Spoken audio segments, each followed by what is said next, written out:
ये तो सत्य है। कर्मों का लेखा जोखा तो देना ही पड़ता है। कर्मों के फल से कोई भी प्राणी भाग नहीं सकता। ऐसी ही एक कहानी है एक फौजी और एक दुकानदार की। फौजी इलाके में पहाड़ी पर एक छोटी सी दुकान थी। सभी फौजी वहीं पर बैठकर चाय पानी पिया करते थे। दुकानदार ने एक घोड़ा रखा था सामान को पहाड़ी पर ले जाने के लिए। क्योंकि वहाँ पर कोई और सुविधा नहीं थी तो वो घोड़े पर सामान लादकर ऊपर ले जाया करता था। एक दिन प्रताप नाम का फौजी वहाँ आया। चाय पी, गपशप करते हुए पता चला कि वो तो अपने पास के ही गांव का है।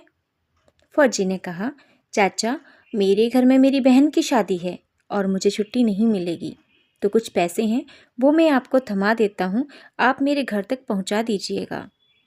चाचा ने कहा, ठीक है बेटा, तुम दे देना, मैं पहुँचा दूँगा।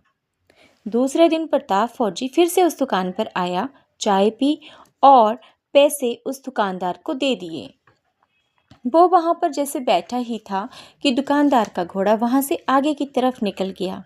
दुकानदार ने कहा, तुम यहाँ मेरी दुकान देखना, मैं घोड़ा लेकर आता हूँ। प्रताप बोला, नहीं चाचा, आप यहीं रहो, आगे दुश्मनों का इलाका है, मैं आपका घोड़ा ले आता हूँ। प्रताप घोड़ा लेने के लिए आगे गया और वहीं पर उसे दुश्मनों की गोली लगी और उसकी मृत्यु हो गई।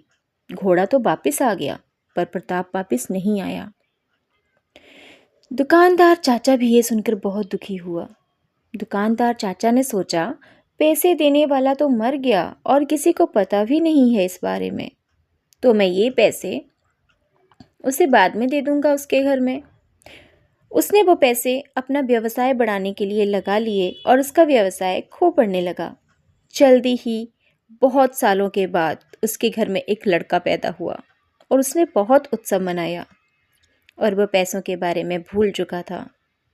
जब बालक 3-4 साल का हुआ तो वो बीमार रहने लगा, दवाइयाँ चलने लगी, खूब खर्चा हुआ। जब वो लड़का 16-17 साल का हुआ तो डॉक्टरों ने कह दिया, ये जो रोग इसे हुआ है अब इसका इलाज नहीं हो सकता, अब बस प्रार्थना ही इसे बचा सकती है।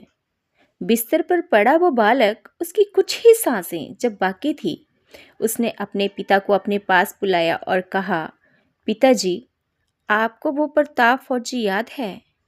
दुकानदार चाचा हैरान रह गया क्योंकि उसने तो ये बात किसी और को बताई ही नहीं थी।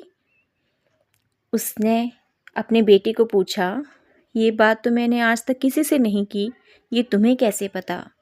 बेटा बोला, मैं ही वो प्रताप फौजी हूँ, अपने पैसों का हिसाब पूरा करने आया था, अब हिसाब पूरा हो गया तो अब ये दुनिया छोड़कर जा रहा हूँ। इतना कहकर वो भगवान के पास चला गया। तो दोस्तों, जो भी कर्म किए हैं उनका भुगतान तो किसी न किसी रूप में करना ही पड़ेगा। आपकी इस बारे में क्या राय है? आप क्या सोचते हैं? अपनी राय कमेंट में ज़रूर दें। धन्यवाद।